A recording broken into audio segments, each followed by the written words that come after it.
പണി പാളിട്ടാ. തലക്കറിയാ? എന്ത് മീനുണ്ട്?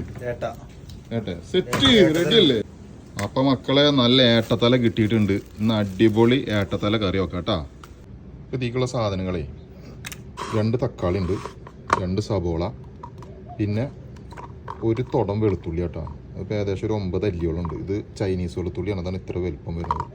പിന്നെ ഒരു 2 കഷ്ണം ഇഞ്ചി, അത് ഏകദേശം ഒരു 1.5 ഇഞ്ച് വലുപ്പം വരുന്ന 2 കഷ്ണം ഇഞ്ചി. പിന്നെ 2 പച്ചമുളക്, പട്ട, ഗ്രാമ്പു.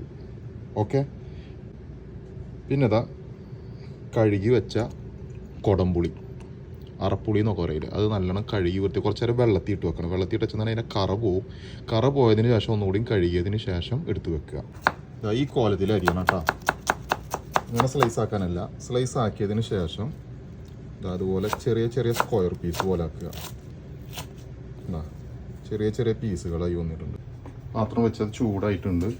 ഇനി അധികം നമ്മൾ ഓയിൽ ഒഴിച്ചു കൊടുക്കുകയാണ്. ഓയിലിനാട്ടും ബെസ്റ്റ് വെളിച്ചെണ്ണ കേട്ടോ. വെളിച്ചെണ്ണ ആകുമ്പോൾ നല്ല ടേസ്റ്റ് ആയിരിക്കും.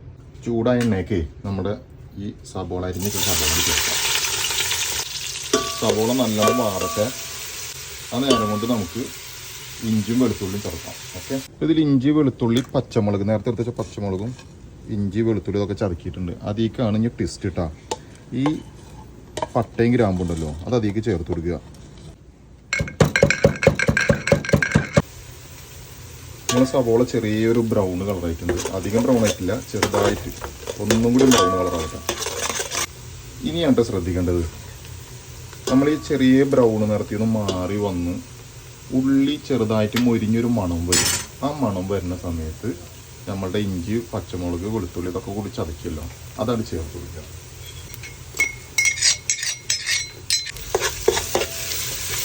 പ്രത്യേകം ശ്രദ്ധിക്കുക, തീ കുറച്ചിട്ട് വേണം ചെയ്യാൻ. തീ കൂടുതലാവരുത്. സ്ലോ കുക്കിംഗ് ആണ്, ഫാസ്റ്റ് കുക്കിംഗ് അല്ല ഇതിന് മെയിനായിട്ട് വേണ്ടത്. സ്ലോ കുക്കിംഗ് ആണ്. മെല്ലെ പതുക്കെ ചെയ്താൽ മതി. കുറച്ച് ടൈം എടുത്ത് ചെയ്തെങ്കിലേ ഇതിൻ്റെ യഥാർത്ഥ രുചിയിലേക്ക് എത്തുള്ളൂ തലക്കറിയിൽ. ഓക്കെ. ഈ പരിവാവുന്ന സമയത്ത് തീ ഒന്ന് കുറച്ചാക്കണം കേട്ടോ.